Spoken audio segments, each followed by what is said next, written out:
नमस्कार दोस्तों, कहानियों के गुच्छे चैनल में आपका एक बार फिर स्वागत है। मैं लेकर आई हूँ आपके लिए नई और मनोरंजक कहानी शुरू करने से पहले हमारे चैनल को लाइक और सब्सक्राइब जरूर करिएगा। संजीवक एवं पिंगलक की कथा भाग 3। यमुना के कछार पर पहुंचकर दमनक झाड़ियों में छुपकर गर्जना करने वाले प्राणी को ढूंढने लगा। कुछ ही देर में उसने संजीवक को देख लिया। बैल जंगल के प्राणियों के लिए अपरिचित था, परंतु दमनक कई बार रात में गांव की सैर करता था। उसने संजीवक को देखते ही पहचान लिया कि वह एक बैल है। वह अत्यंत प्रसन्न हुआ। उसने सोचा, इस घास फूस खाने वाले अहिंसक प्राणी से पिंगलक भयभीत हो उठा है। इसे तो आसानी से वश में किया जा सकता है, किंतु मेरे लिए तो यही अच्छा है कि पिंगलक इससे डरा रहे। राजा जब तक आपत्ति में रहता है तभी तक उपयोगी में सेवकों को महत्व देता है। यदि सिंह को यह ज्ञात हो गया कि यह हिंसक है तो मेरे कार्य का महत्व ही समाप्त हो जाएगा। दमनक उल्टे पांव लौट गया। उसने संकल्प में कर लिया कि संजीवक और पिंगलक में मित्रता करवाकर पुनः शत्रुता करवाएगा और संधि विग्रह की नीति से लाभ उठाएगा। पिंगलक ने दमनक को देखकर उत्सुकता से पूछा, क्या कुछ पता चला? महाराज, मैंने उसे देख भी लिया और उससे उसका परिचय भी पूछ लिया। दमनक ने बैठते हुए साभिमान कहा। क्या सचमुच? पिंगलक चमत्कृत हो उठा। उसने विस्मय से पूछा, क्या तुम सच कह रहे हो? मैं आपसे असत्य भाषण कैसे कर सकता हूँ? आप राजा हैं। राजा से झूठ बोलकर क्या मुझे दंड का भागीदार बनना है? वह भगवान शंकर का सेवक एक अत्यंत बलशाली जीव है। पिंगलक का रहा साहस भी भगवान शंकर का नाम सुनकर जाता रहा। उसने गहरा निश्वास लेकर कहा, अवश्य ही होगा। उसकी गर्जना सुनकर ही मैं समझ गया था कि वह कोई ऐसा प्राणी है जो महाकाल बनकर इस वन में आया है। ऐसा प्रतीत होता है कि मेरे भाग्य का सूर्य अब डूब चुका है। मुझे अपना राज्य और अधिकार छोड़कर दर दर भटकना होगा। परंतु आश्चर्य है कि इस भयंकर प्राणी ने दमनक को किसी प्रकार की हानि नहीं पहुंचाई। शेर ने अपनी शंका प्रकट की। इसमें कोई आश्चर्य नहीं, पिंगलक ने उदास भाव से कहा। निर्बल एवं दीन प्राणियों पर समर्थ क्रोध नहीं करते। महाशक्तिवान वायु भी अपनी शक्ति का प्रयोग बड़े बड़े विशाल वृक्षों पर ही करती है, घास फूस पर नहीं। उसने दमनक को दीनहीन समझकर नहीं मारा होगा। दमनक मन ही मन हंसा, पर गंभीर होकर बोला, दीनहीन तो मैं हूँ ही, परंतु मुझ में बुद्धि भी है। बुद्धि से बड़े बड़े पराक्रमियों को भी वश में किया जा सकता है। यदि महाराज आज्ञा दे तो मैं इस भयंकर जीव को आपके एक आज्ञाकारी भृत्य के रूप में प्रस्तुत कर सकता हूँ। हैं?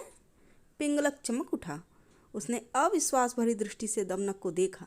क्या तुम ऐसा कर सकते हो? यदि तुमने ऐसा कर दिया तो मैं वचन देता हूँ कि उसी समय तुम्हें मंत्रिमंडल में ले लिया जाएगा। तुम सभी मंत्रियों में श्रेष्ठ माने जाओगे। मेरे निजी सलाहकार भी तुम ही रहोगे।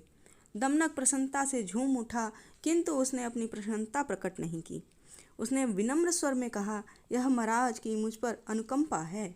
वैसे मैंने किसी पद के लोभ में यह कार्य नहीं करी, एक सेवक का कर्तव्य समझकर की। मैंने इस कार्य में हाथ डाला है।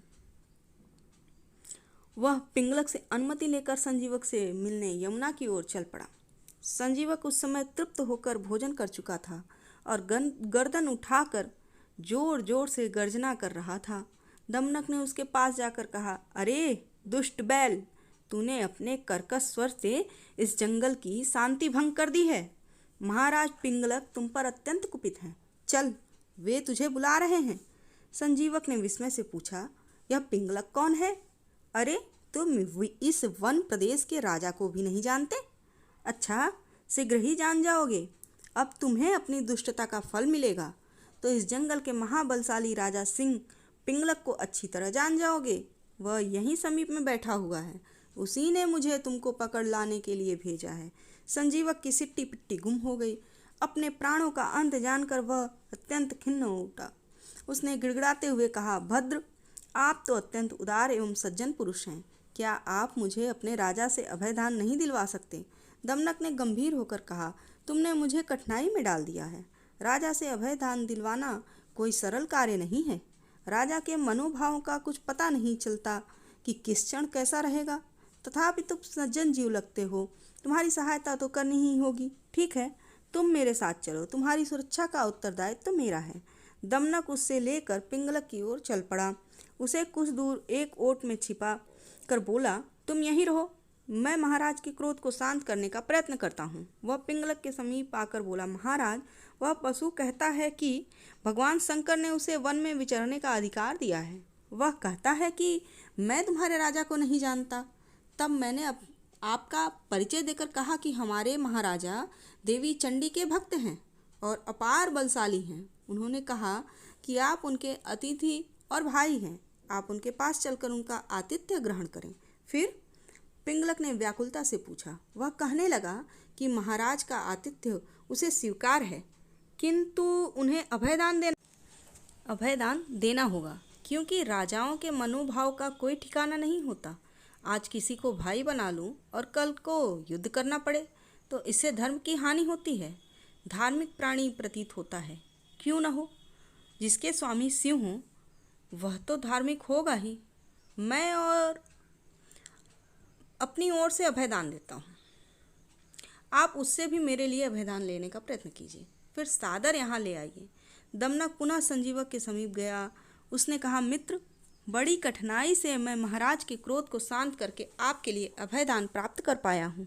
वे आपसे भ्रातृत्व स्नेह करेंगे और अपना अतिथि समझेंगे, किंतु एक बात स्मरण रखिएगा, राजा का स्नेह पात्र बन जाने के बाद अपने इस मित्र को भूल न जाइएगा।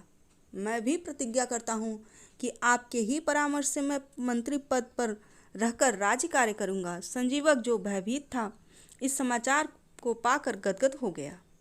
उसने भाव विवल होकर कहा, मैं कृतज्ञ नहीं हूँ, आपने मेरी प्राण रक्षा की है। मैं आपका अहित कभी नहीं होने दूंगा, चाहे मुझे अपने प्राणों का उत्सर्ग क्यों न करना पड़े। दमनक उसे पिंगलक के पास ले गया। पिंगलक ने बड़े ही आदर और प्रेम से संजीवक का स्वागत किया। संजीवक भी पिंगलक के स्नेह से प्रभावित होकर अपने इस जंगल में आने की कहानी सुनाने लगा। पिंगलक ने उससे कहा, मित्र, अब तुम मेरे अतिथि ही नहीं, भाई हो। इस जंगल में निर्भय होकर विचरण करो, परंतु सदा मेरे समीप बने रहना। तुम एक सज्जन प्राणी हो। सज्जनों की संगति अत्यंत भाग्यवानों को ही प्राप्त होती है। मैं भी तुम्हारी संगति का लाभ उठाना चाहता हूँ। सिंह ने सभी वन्य जीवों से संजीवक का परिचय कराया।